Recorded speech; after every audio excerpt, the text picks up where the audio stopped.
Today I want to show you how to manage lower leg problems.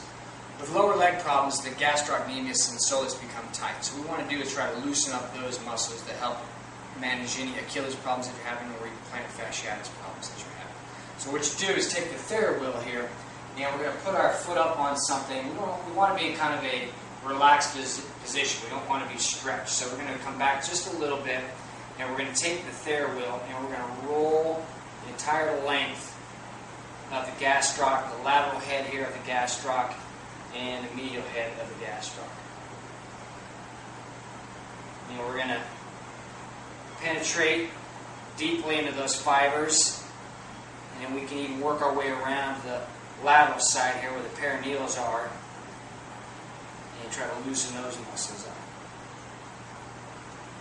The nice thing about the third wheel is it's contoured so you can get in to the edges here. So we can also get in to the Achilles tendon here, just on the edge, not right on the Achilles tendon, but we're just getting on the lateral border of it and penetrating those fibers.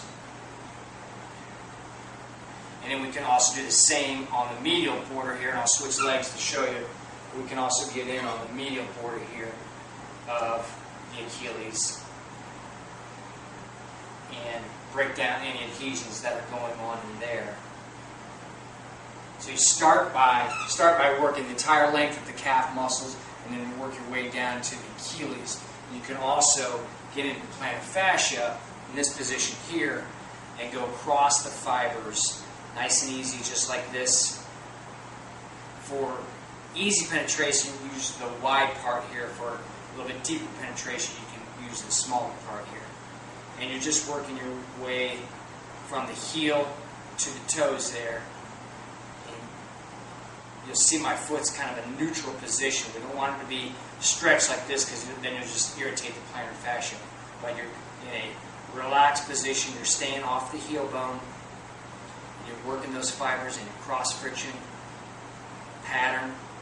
And you can even use the round tip and get in there a little bit deeper. Just go across those trigger points.